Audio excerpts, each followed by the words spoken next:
Welcome, old viewers and new viewers, to another episode of The Dancing Negotiator with Dr. Cheryl Okoli, DHA.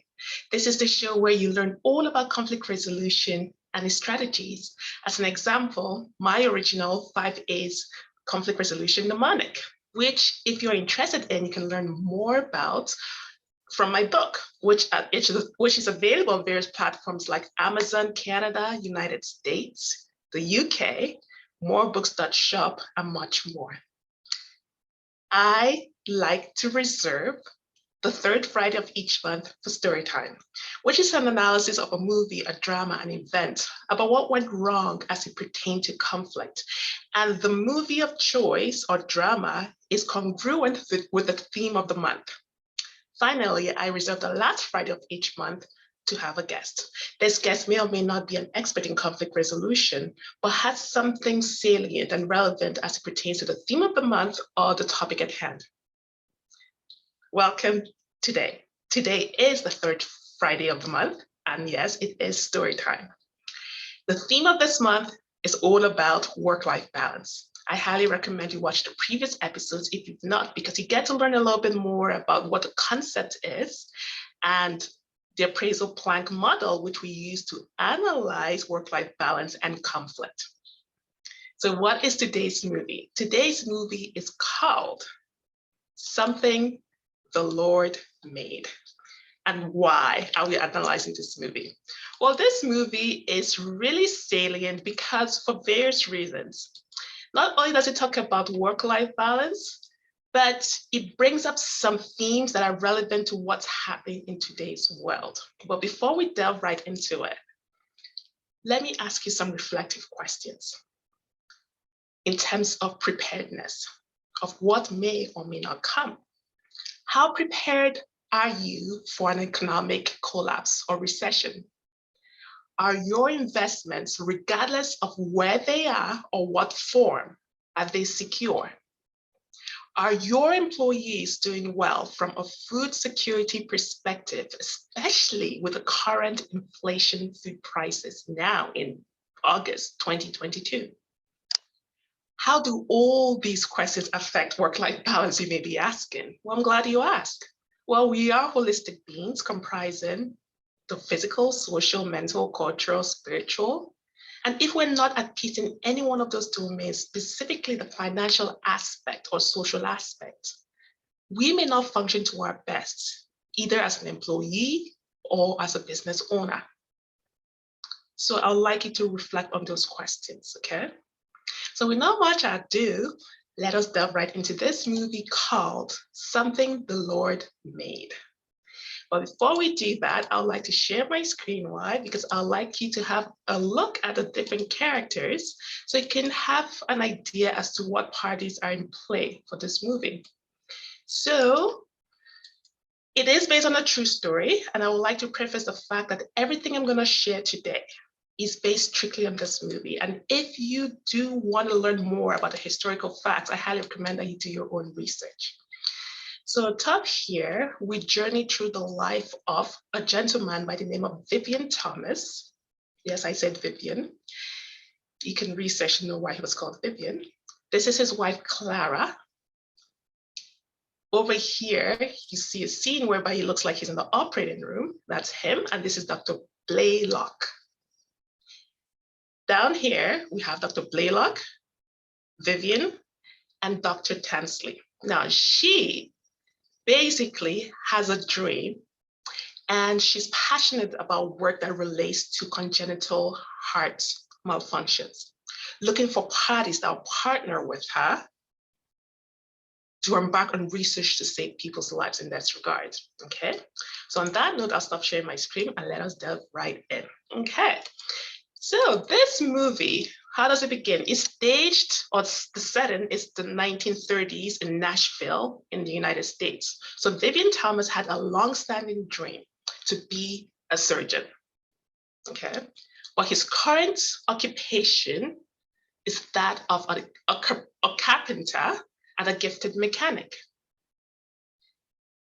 He saved for 7 good years to go to med school. But unfortunately, with the economic crisis of the day, all his savings were lost, where he'd secured them in the bank, at least so he thought. The bank collapsed and he lost all his savings. He decides to get a job in a facility, medical facility. You can only imagine for someone who saved for so long to achieve such a dream as a doctor, to have all their savings go down the drain. I can't even begin to imagine how depressing that was. But his wife at the time, or wife-to-be at the time, encouraged him to take whatever jobs he can, put his foot in the door, so to speak. So he gets a job as a janitor in this hospital or facility, okay? In comes Dr. Blaylock, Dr. Alfred Blaylock, who is a medical researcher, and his passion is all about traumatic shock. According to the movie, Dr. Blaylock has a very interesting character whereby he has some anger outbursts, okay? And he can be very verbally abusive, yet on the other hand, he can be very encouraging. He's insightful. So it's almost like this kind of a Jekyll and Hyde thing going on. But nevertheless, he hires Vivian to be his janitor. Now, and to be a janitor, and as he's, well, he didn't necessarily hire him, but he's a janitor and he's going through cleaning Dr. Blaylock's lab. In the course of events, Dr. Blaylock notices him reading through various medical books, and he's intrigued by his fascination with his books. In due time, he sees him looking at the various instruments. He asks him, pick up this instrument. The way he picked up the instruments gingerly and tenderly made Dr. Blaylock marvel. Even more so, the fact that he was ambidextrous. He could lift up instruments with both hands and put them gingerly back in their tube holders.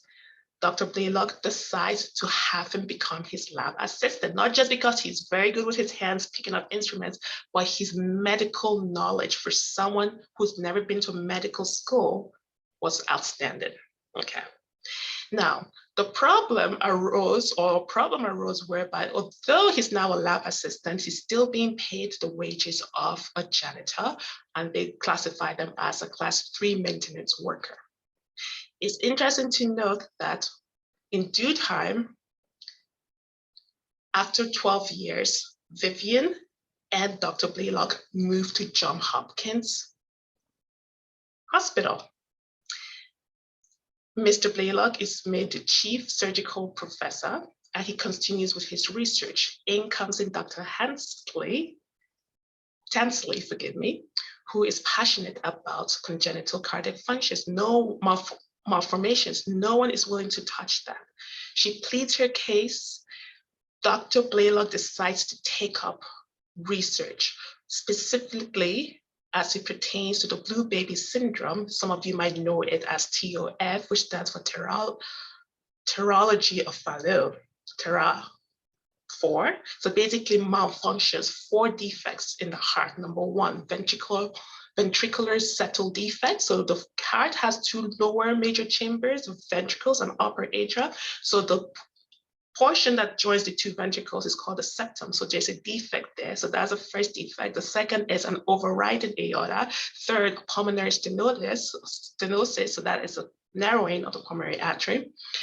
And last but not least, the right ventricle hypertrophy. So the right ventricle is enlarged in an abnormal manner, okay?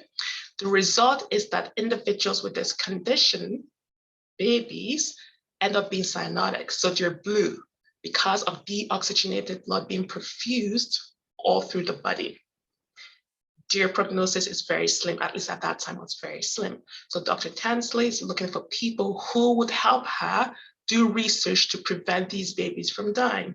Dr. Blaylock is intrigued, fascinated, wants to pursue this research. Why? He made a promise when he was younger. So there was a period of time whereby he suffered from tuberculosis. And when he was in a sanitarium, all isolated, he made a promise that if he recovered, he would do good for mankind.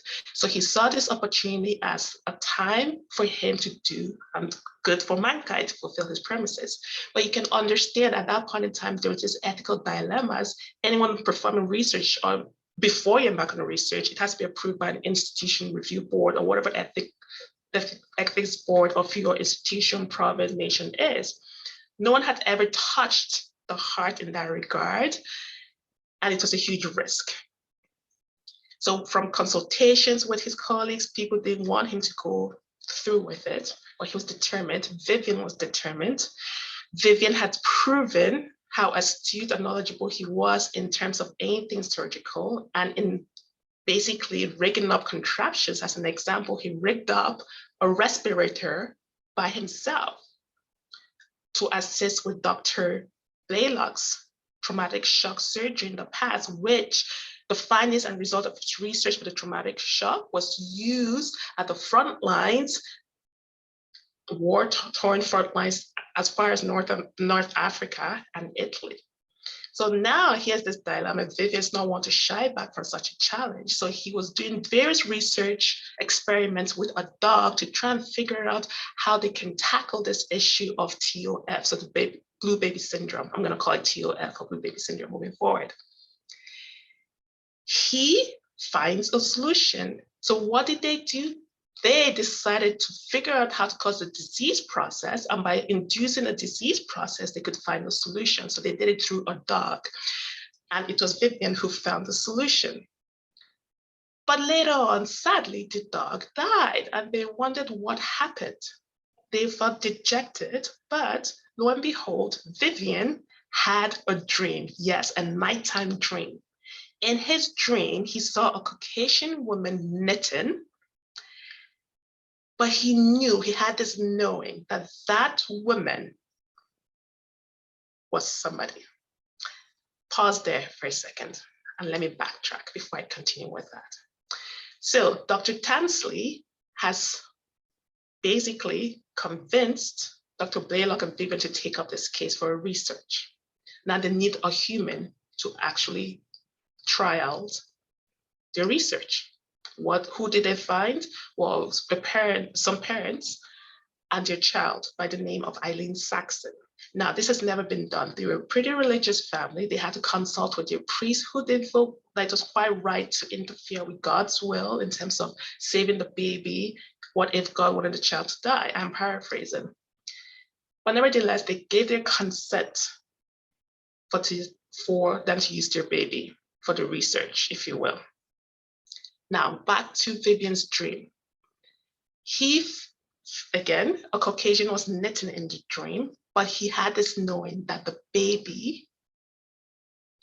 the woman was actually Eileen Saxon in the future, grown up.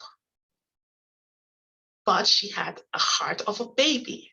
So when he woke up, he was frazzled, but he understood what the dream was telling him. The dream was telling him that in the dog, when they performed an experiment, the sutures and the suturing technique did not allow for the heart to grow and expand.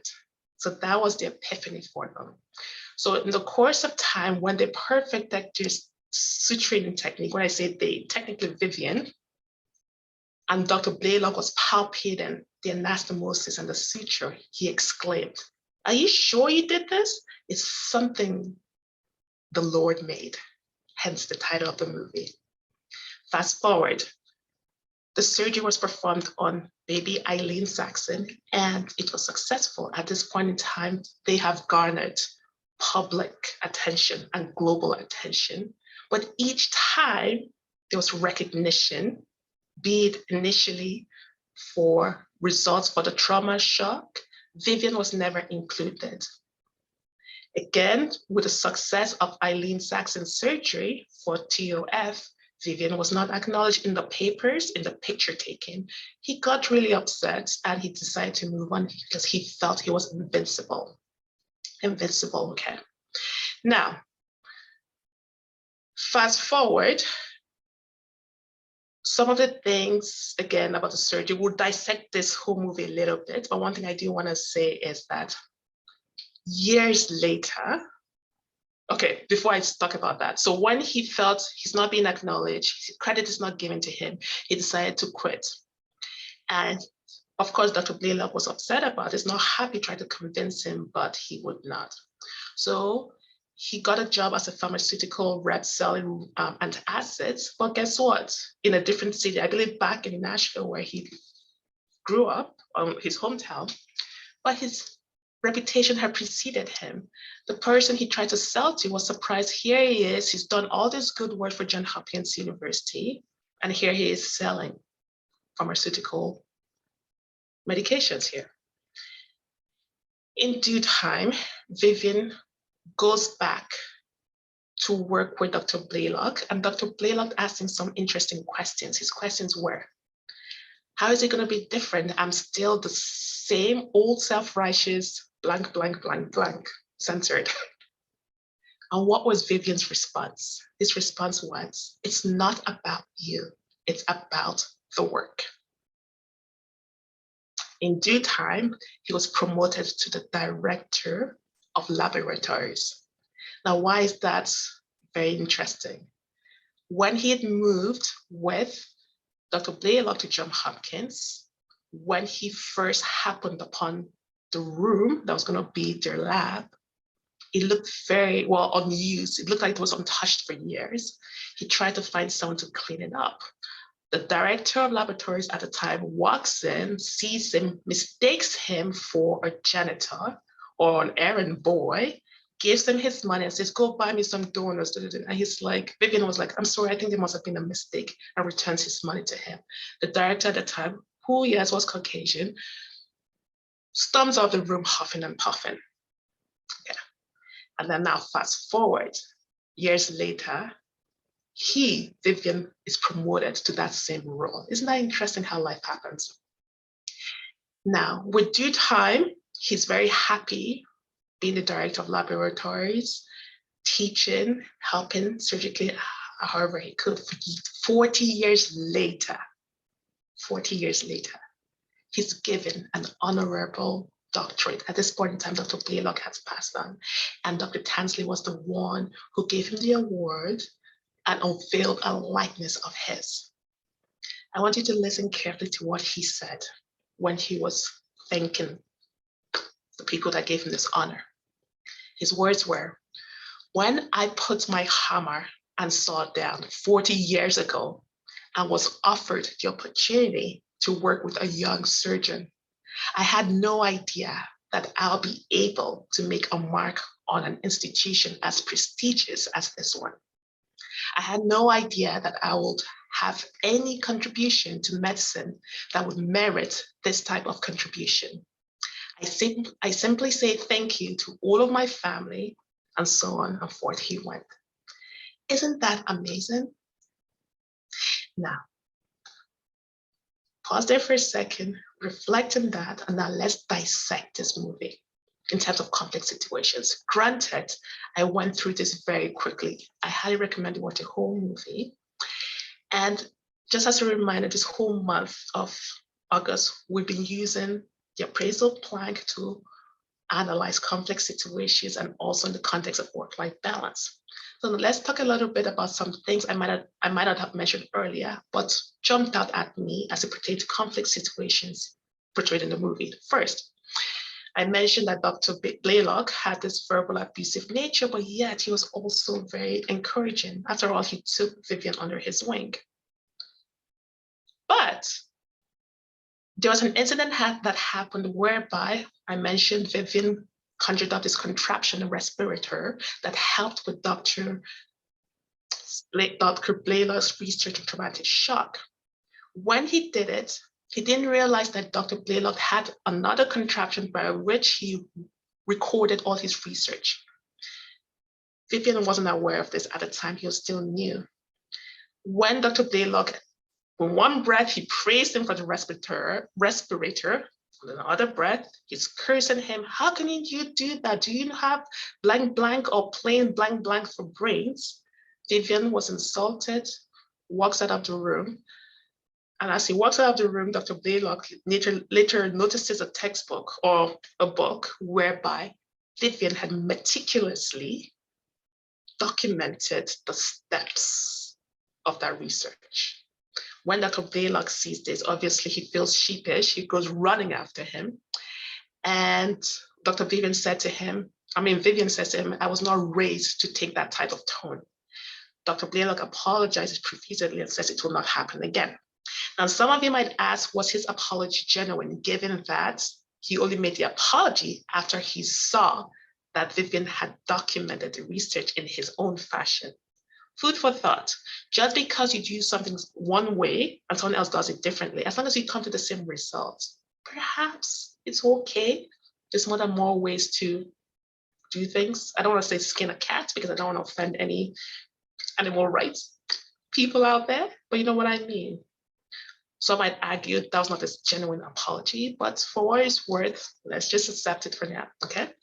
The second issue was the pay. I mentioned here he is now promoted to a lab assistant, but still being paid as a maintenance worker.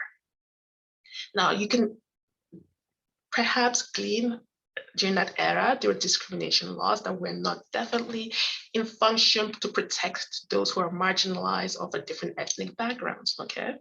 So the threats, you could say there was inequity in pay, unfair. The power was that, number one, Dr. Blaylock definitely needed Vivian. He'd seen in his mind he was totally indispensable.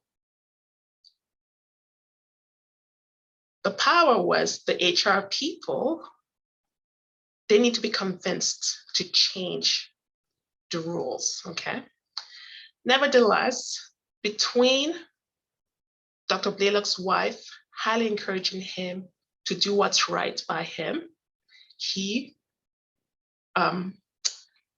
goes and advocates on his behalf with HR, I guess, and his pay was increased from $16 a week to $25 extra a month on top of what was already being paid. Now, let's talk about the issue of the losses of finances with the bank.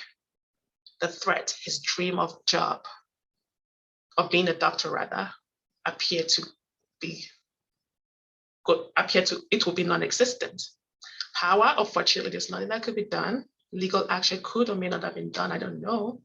Unfortunately, it became an issue of, or a situation of agree to disagree, and him at the poor end of events. Now, family sacrifice. After all, we're talking all about work-life balance this month, right? Work-life balance this month. Family sacrifices. The life of a doctor, especially a surgeon, is not easy, especially when it comes to work-life balance, depending on what specialty you find yourself. Some surgeries can go for hours. So when I say hours, 12 hours and above. So you can imagine, especially for those who have families, what their quality of life might be. I didn't mention Vivian and Clara. They had 2 daughters. Between him working as an assistant for Dr. Blaylock, initially for the traumatic shock, and later to find a solution for Eileen Saxon, he was working overtime like crazy. Between him and Dr. Blaylock, they were working overtime. But thankfully, they both have wives who were supportive. After all, it has been said that behind every successful man is a strong woman, or something to that effect, right? So they were understanding, and they stood by them in spite of everything, okay? But in addition to that, the pay Mr. Vivian was getting was still not enough. He had to pick up additional jobs to make ends meet. Thankfully, he was gifted in terms of carpentry. So he was doing some good work. People knew his reputation and gave him work. But between that and the research and family life, definitely work. There was a work-life imbalance for sure with him. So now, on that note, what conclusion do I want to leave with you before we talk about call to actions? Some things I gleaned. Sometimes you might have a dream, okay? And may come to pass in a different fashion than you anticipated. Sometimes you might be proffered a gift, given an opportunity, but it's packaged a little bit different than what you anticipated. Perhaps don't be so quick to dismiss it, the gift or the opportunity. These opportunities may come in the form of human or material resources. Vivian always wanted to be a doctor. He always wanted to be a surgeon. Unfortunately, with the economic environment, discrimination environments that he found himself, that dream did not come to pass. Nevertheless, he was still given the honor of an honorary doctorate degree. He did get the title of doctor, but in a different way than he anticipated. And I'm so thankful that he was alive to see his likeness and to get that acknowledgement, again, as per the movie. So with that in mind, what are your call to action steps? I want you to reflect on these questions very, very seriously, please. How would you rate your work-life balance? Are you giving your family your leftovers? Now, that last question is not intended to evoke guilt whatsoever. Rather, I want you to just reflect on that. Second, how can you provide meals for your employees or support a local community? Perhaps consider raising funds. Have a reserve funds for your colleagues that might be struggling. Give bonuses. Give coupons, gas tickets, as an incentive during team building activities, as a gift, if you will. Who do you need for your research, for your business, for your calling? Now, this person might be someone that might be younger, may look different from you. Perhaps swallow your pride. If it's a pride issue, seek their help, because you never know what the two of you, be they individuals or organizations and partnerships, might come together, not just to benefit both of you, but legacy, mankind in general. Another question, which admission, enrollment, or recruitment, or salary, or wages that is unfair and unethical needs to be modified? Not just for your current employees, participants, students, you name it, but for the future as well. Have you heard of the saying, charity begins at home? What does that mean to you in the context of everything you've heard today? Charity begins at home. Yes, in your physical home environment, in your workplace, be in your home per se, in your institution, be it at the front lines, academia, research, administration. What does charity begins at home mean to you? Now, the tangible call to action I would like you to take in terms of, I would like you to visit my website, shalomeagleswings.care, and visit any one of my consultation services, administration consulting services in terms of strategic management, risk management, organization development in any ways, policy reviews. I'll be happy to assist you in any one of those services that I offer. I will actually quickly show you as an example, give you a snapshot. And the next thing I want to show you would be my book. So right here, you see strategic management, risk management, change management. I'm a conflict resolution coach, quality improvement. I can provide you with consultation services in any one of these, okay? Now, the last thing I want to share with you for a call to action is to visit the different platforms, like I mentioned, Amazon. My book, this movie, actually made me think of my days back in the OR. So I'm privileged and humbled that my latest book in 2021, which you can see on the screen, has been translated into 5 European languages. I am humbled by that. So as I watched the movie and reflected on everything that was happening in terms of the research, the surgical procedures, I could see myself there. I could envision what was happening. Before we end shortly, one thing I do want to mention about this movie was this. When it was time to perform Eileen Saxon's surgery, the baby, Vivian was not originally allowed to enter the room. Why? Because he was not a doctor.